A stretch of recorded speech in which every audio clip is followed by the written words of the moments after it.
Hi friends, అందరికీ నమస్కారం. ఈరోజు బీరంగూడ గుట్టపై ఉన్న ఆనంద నిలయాన్ని మీకు చూపిస్తాను. వీడియో చాలా బాగుంటుంది. ఎక్కడ స్కిప్ చేయకుండా పూర్తిగా చూడండి. నచ్చితే లైక్ చేసి షేర్ చేయండి. మరిన్ని ఇంట్రెస్టింగ్ వీడియోస్ కోసం నా ఛానల్ని సబ్స్క్రైబ్ చేసుకోండి. ముందు వీడియోలో బీరంగూడ గుట్టపైన శివాలయం గురించి తెలుసుకున్నారు కదా. శివాలయంకి కొంచెం దూరంలోనే ఈ వెంకటేశ్వర స్వామి ఆలయం అనేది ఉందండి. ఈ ఆలయానికి కూడా ముందుగా మనకి రాజగోపురం ఉంటుంది. రాజగోపురం 6 అంతస్తుల ఎత్తులో ఉంటుంది. ఆ 6 అంతస్తులోని ఉన్న దేవతామూర్తుల విగ్రహాలు భక్తులను విశేషంగా ఆకట్టుకుంటాయి. ప్రతి ఆర్కిటెక్చరు చాలా అంటే చాలా బాగుంటుందండి. ముఖ్యంగా ఇక్కడ మనం చెప్పుకోవాల్సింది గ్రీనరీ గురించి. ఇంత బాగుంటాయంటే అన్ని రకాల చెట్లు మీకు కనిపిస్తాయండి. మీరు ఈ గుట్ట మీదకి ఎందుకు రావాలి అని క్వశ్చన్ మార్క్ వేసుకుంటే హైదరాబాద్ మొత్తం పొల్యూషన్తోనే ఉంటుంది. మీరు స్వచ్ఛమైన గాలి పీల్చాలి అంటే బీరంగూడ గుట్ట మీదకి వెళ్ళాలండి. మేమైతే ప్రతి సండే అక్కడికి వెళ్తాము. ఎంత బాగా టైం స్పెండ్ చేస్తాము అంటే అక్కడికి వెళ్తే రావాలి అని అనిపించదండి. అంత ప్రశాంతంగా అంత ఆహ్లాదకరంగా ఉంటుంది. చూడండి, ఈ ఆలయం చుట్టూ ఫెన్సింగ్ వేశారు. ఆలయం ఆర్కిటెక్చర్ అయితే చాలా అద్భుతంగా ఉంటుందండి. మీకు మ్యాక్సిమం అన్ని ఆలయాలు కూడా ఇందులో కవర్ అయిపోతాయి. వినాయకుడు ఆలయము, ఆంజనేయ స్వామి ఆలయము, సత్యనారాయణ స్వామి ఆలయం కూడా ఉంటుందండి. ఇక్కడ సత్యనారాయణ స్వామి వ్రతాలు కూడా చేస్తారు. ఇంకా చూసారు కదా, ఇక్కడ పువ్వుల మొక్కలు పెంచారు. అలాగే దాని చుట్టూ ఫ్రూట్స్ చెట్లు కూడా పెంచారండి. పళ్ళ చెట్లు కూడా పెంచారు. ఇక్కడ పావురాలు కూడా చాలా ఎక్కువ ఉంటాయండి. మీకు కనిపిస్తున్నాయి అనుకుంటున్నాను. రాజగోపురం మీద చాలా పావురాలు ఉన్నాయండి. బీరంగూడ గుట్ట మీద శివాలయం గురించి చెప్పినప్పుడు అక్కడ క్లాసికల్ డాన్సు అండ్ మ్యూజిక్ కూడా నేర్పిస్తారని చెప్పాను కదా. ఇక్కడ కూడా నేర్పిస్తారండి. కర్ణాటిక్ మ్యూజిక్, హిందుస్థానీ మ్యూజిక్ నేర్పిస్తారు. ఇంకా ఈ ఆలయం పైకైతే వెళ్దాము. నిజంగా తిరుపతి కొండ ఎక్కినట్టే ఇక్కడ కూడా మెట్లు ఎక్కి పైన వెంకటేశ్వర స్వామిని దర్శించుకోవాలండి. మనకి వెళ్ళగానే ఆలయాన్ని చూడగానే కాసేపు అలా నిలబడిపోతాం, అంత బాగుంటుంది. మొదటగా ముందు మనం గరుత్మంతుడిని చూద్దామండి. ఇక్కడ గరుడాల్వార్ అని రాస్తారు, అంటే మన గరుత్మంతుడే. మొదటగా వెళ్ళి ధ్వజస్తంభం దర్శనం చేసుకుందాం. రాజగోపురం చూసారా ఎంత అందంగా కనిపిస్తుందో, దానిపైన ఆకాశం ఎంత నిర్మలంగా ఉందో చాలా బాగుంటుందండి. నేను అసలు వాయిస్ ఓవర్ ఇవ్వడం కన్నా మీకు ఈ ఆలయం చూడటానికే వదిలేస్తే బాగుంటుందేమో. చాలా బాగుంటుందండి నిజంగానే. మాకైతే చాలా ఫేవరెట్ టెంపుల్ అండి ఆ శివాలయం కానీ, ఇక్కడ వెంకటేశ్వర స్వామి ఆలయం కానీ. ఇప్పుడంటే ఇంత ఖాళీగా కనిపిస్తుంది కానీ ఏ ఫెస్టివల్ వచ్చినా సరే ఈ మొత్తం ఈ ఆలయాలన్నీ చాలా రద్దీగా ఉంటాయండి. 2 ఆలయాలు కూడా చాలా రద్దీగా ఉంటాయి. చాలామంది భక్తులు వస్తారు. ఇది మొదటగా మనం గరుత్మంతుడి దర్శనం అయితే అయిపోతుందండి. ఇక్కడ గరుడ ఆల్వార్ అని రాశారు, అంటే మన గరుత్మంతుడే. కొంచెం అక్కడ మన ఎదురుకి వెళ్తే ఇక్కడ పంచముఖ ఆంజనేయ స్వామి విగ్రహం కనిపిస్తుందండి. అసలు ఎంత బాగుంటుందో కదా. పైన నిర్మలమైన ఆకాశం. ఇది మీకు సత్యనారాయణ స్వామి టెంపుల్ అండి. అక్కడ మనకి వీడియోస్ ఎలా చేయరు, ఫొటోస్ కూడా తీసుకునేవారు అసలు అని. పైన వెంకటేశ్వర స్వామి మనకి కనిపిస్తూ ఉన్నారు. వీళ్ళు ఆలయ ధర్మకర్తలండి. ఇంకా మనకి అది గర్భగుడి, ఆయన వెంకటేశ్వర స్వామి అందులో ఉంటారు. చెప్పాను కదా, వీడియోస్ ఫొటోస్ అయితే తీయనివ్వరు. ఇంక వెంకటేశ్వర స్వామి పక్క నుంచి ముందుగా ప్రదక్షిణలు చేస్తాం కదా. వెంకటేశ్వర స్వామికి ఒక పక్కన పద్మావతి దేవి ఉంటుంది, ఒక పక్కన గోదాదేవి ఉంటారండి. మీకు ఏ ఆలయంలోని కూడా దీపారాధనకి ఎలా చేయరండి, మనం దర్శనం చేసుకోవడం వరకే.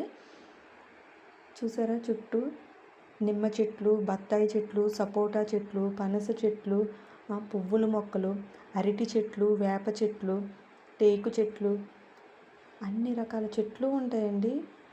గ్రీనరీ అయితే చాలా బాగుంటుంది.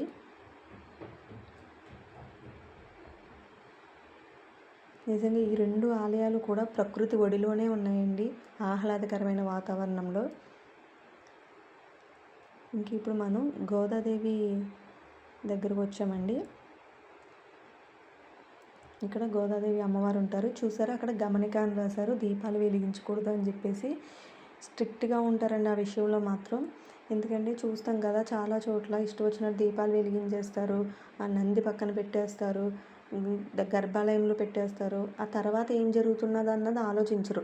అప్పటి వరకు దీపం పెట్టేసామా, మన పని అయిపోయిందా అన్నట్టు ఉంటుంది తప్ప అక్కడ ఎంత ఎఫెక్ట్ అవుతున్నది అన్నది చాలామంది ఆలోచించరు. దీపం పెట్టేయడమే భక్తి అనుకుంటారండి. ఇది వినాయకుడి గుడి అండి. మన గోదాదేవి దగ్గర నుంచి కిందకి మెట్లు ఉంటాయి. మెట్లు దిగితే ఇక్కడ వినాయక టెంపుల్ కనిపిస్తుంది. ఎప్పుడూ కూడా అక్కడ ఒక చిన్న దీపం వెలిగించి మాత్రమే ఉంటుందండి. వేరే ఏ దీపాలు ఉండవు. దానికి వేరే కారణం ఏదైనా ఉందేమో. ఎప్పుడు అలాగే ఉంటారు ఆ స్వామివారు. అలాగే మనకి పైన ఒక మాతాజీ ఉంటారండి. ఇప్పుడు మీరు ఇక్కడ చూస్తున్నారు కదా, అది ఉత్తర ద్వారం అండి. మనకు తెలుసు కదా, వైకుంఠ ఏకాదశి రోజు నాడు ఉత్తర ద్వార దర్శనం జరుగుతుందని చెప్పి అప్పుడే ఆ ద్వారాన్ని తెరుస్తారండి. అప్పుడు ఆ భక్తులు అటు నుంచి వచ్చి మనకి వెంకటేశ్వర స్వామిని దర్శించుకుంటారు. ఇలా గోదాదేవి దగ్గర నుంచి అప్పుడు వెళ్తారండి. ఇంకా కిందంతా ఒక ఆడిటోరియం లాగా, అంటే ఏదైనా సాంస్కృతిక కార్యక్రమాలు చేయటం కోసం కానీ, లేదా కార్తీక పౌర్ణమి అప్పుడు దీపాలు కూడా అక్కడే వెలిగిస్తారు భోజనాలు చేయడానికి. అలాగే ఈ ఆలయంలో పెళ్ళిళ్ళు కూడా జరుగుతాయి కదండి, అది కళ్యాణ మండపంలా కూడా ఉపయోగిస్తారు. ఈ పక్కన లాన్ లాగా భలే చేశారండి అంతాని. పిల్లలు ఆడుకోవడానికి అవి కూడా చాలా బాగుంటుంది. మెయింటెనెన్స్ హైలైట్ అండి. ఇక్కడ చాలా బాగా మెయింటైన్ చేస్తారు. ఇంకా మనం ఆలయం నుంచి బయటికి వచ్చేస్తున్నామండి. ప్రధాన ద్వారం తలుపులు అయితే కూడా చాలా స్ట్రాంగ్గా మంచిగా ఉంటాయండి. ఆయన ఎప్పుడు అక్కడే ఉంటారు. మీకు ఇక్కడ కనిపిస్తున్నాయి కదా కొన్ని, ఇదో Shri Saraswati Swaralayam, Indian classical music and keyboard. Yoga classes 5:30 to 6:30 PM అన్ని క్లాసెస్ జరుగుతాయండి ఇక్కడ. ట్రెడిషనల్ మ్యూజిక్, ట్రెడిషనల్ డ్యాన్సు అన్నీ జరుగుతాయండి. ఇంకా ఈ 2 ఆలయాలకి మధ్యలో ఖాళీ ప్లేస్ ఉంటుంది. మీకు ఈ గుట్ట మీద ఎక్కడ ఇల్లు అనేవి కనిపించవండి, అంతా ఖాళీగా ఉంటుంది. టెంపుల్స్ ఉంటాయి అంతే, చుట్టూ చెట్లు ఉంటాయి. ఆడుకోవడానికి ప్లే గ్రౌండ్ లాగా చాలా ఖాళీ ప్రదేశం ఉంటుంది. వాహనాలు కూడా చాలా తక్కువగానే వెళ్తాయండి, ఎక్కువ ఏమి ఉండవు. ఆ లారీలు అవి అయితే అక్కడ క్వారీ పనులు జరుగుతున్నాయి. అంటే ఇది ఒక కొండ కదా, కొంచెం తెలుస్తున్నదే కదా, జనాభా పెరిగే కొలది కొండలను అయితే కొట్టేస్తున్నారు, ఇళ్ళను పెంచేస్తున్నారు. ఫ్యూచర్లో ఈ గుట్ట మీద కూడా ఇల్లులు వచ్చేస్తాయేమో అని భయం అయితే వేస్తుందండి నాకు. ఇప్పుడైతే చాలా ప్రశాంతంగా ఉంది. ఇల్లులు వచ్చేస్తే ఇంక ఇక్కడ కూడా ట్రాఫిక్ పెరిగిపోద్ది, పొల్యూషన్ పెరిగిపోద్ది. మీకు లోపల నుంచి చూపించాను కదా ఉత్తర ద్వారం అనేది, బయటకు వచ్చాక చూపిస్తున్నాను అండి. ఇక్కడి నుంచి దర్శనాలు చేసుకుంటారు, ఉత్తర ద్వార దర్శనం. చూసారా, ఇదంతా ఇంకా దర్శనానికి వచ్చే వాళ్ళంతా కూడా. ఆ కిందకి క్వారీ పనులు జరుగుతున్నాయి. అక్కడ అన్ని కొండలన్నీ కొట్టేస్తున్నారండి. ఏమో ఈ పైన కూడా ఇల్లులు కట్టేస్తారేమో. ఆలయం అయితే చాలా బాగుంటుందండి. వీలున్న వాళ్ళు కంపల్సరీ వచ్చి దర్శనం చేసుకోండి. నిజంగా చాలా ప్రశాంతంగా హాయిగా అనిపిస్తుంది. ఓ పక్కన శివాలయము, ఓ పక్కన వెంకటేశ్వర స్వామి ఆలయము. ముఖ్యంగా మహాశివరాత్రికి రావడం మాత్రం ట్రై చేయండి రావడానికి. మహాశివరాత్రి అయితే చాలా బాగా చేస్తారు. దాని తర్వాత స్థానంలో దసరా కూడా చాలా బాగా చేస్తారండి. ఈ మధ్యకాలంలో మేము చూసిన తర్వాత అయితే సంక్రాంతి కూడా బాగా సెలబ్రేట్ చేస్తున్నారు ఇక్కడ. మాకు వీలు కుదిరినప్పుడు అయితే ఈ ఆలయానికి అయితే వస్తామండి. మా పిల్లలిద్దరూ చాలా బాగా ఆడుకుంటున్నారు ఇక్కడికి వచ్చినప్పుడు. వీడియో మీకు నచ్చిందనే అనుకుంటున్నాను. నచ్చితే మాత్రం ప్లీజ్ లైక్ చేయండి, అలాగే షేర్ చేయండి. మరిన్ని ఇంట్రెస్టింగ్ వీడియోస్ కోసం నా ఛానల్ని సబ్స్క్రైబ్ చేయండి. Thank you all.